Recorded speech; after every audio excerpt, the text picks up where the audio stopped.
بەیاننامەیەکی بڵاو کردوتەوە ڕایگەیاندووە ژمارەی قوربانیە مەدەنیەکانی مووسڵ ڕایسڵەکاندین. نیگەرانی نەتەوەیەگرتوەکان لە کاتێکدا سەدان هاوڵاتی مەدەنی لە چەند ڕۆژی ڕابردوودا بەهۆی بردومانی هاوپەیمانان و هێزە عێراقیەکانەوە بوونەتە قوربانی.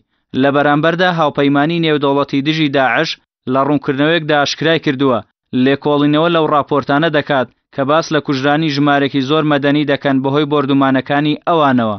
لەلایەکی دیکەوە ڕوانگەی عێراقی بۆ مافەکانی مرۆڤ ڕایگەیاند لە خۆراوەی مووسڵ نزیکەی 4000 خەڵکی سیڤیل کوژراون و زیاتر لە 10,000 خان و شوێران کراون.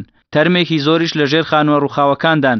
هەر بە پێی راپۆرتی ڕوانگەکە 10,000 یەکەی نیشتەجێبوون لە خۆراوەی مووسڵ بەهۆی شەڕ و پێکدادان و بردومانەکانەوە خاپوور بوون.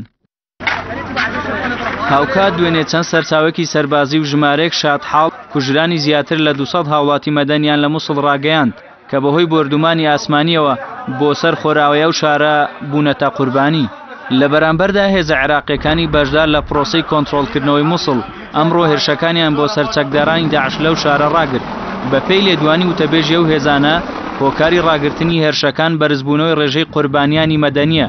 لای خۆیەوە وتەبێژی پۆلیسی فیدراڵی عێراق ڕایگەیاند بەهۆی بەکارهێنانی هاوڵاتیانی مەدەنی وەک قەڵغانی مرۆیی لەلایەن ڕێکخراوی داعشەوە کاتی ئەوە هاتووە پلانی شەڕکردنمان دژی ئەو ڕێکخراوە بگۆڕین. پرۆسەی کۆنتڕۆڵکردنەوەی خۆراوەی مووسڵ لە 19 شوباتەوە دەستی پێکردووە و تا ئێستا وێ ڕایکەوتنەوەی ئەو ژمارە زۆرەی قوربانی نەتوانراوە نیوەی ئەو بەشەی مووسڵ کۆنتڕۆڵ بکرێتەوە. گیان لە دەستدانی ڕۆژنامەنووس نۆژیان ئارهان و کوژرانی بەدەستی هێزێکی کوردی کاردانەوەکانی لە باشووری کوردستان زیاد کردووە. سەندیکای ڕۆژنامەنووسانی کوردستان لە خی سلێمانی لە بەردەم نووسین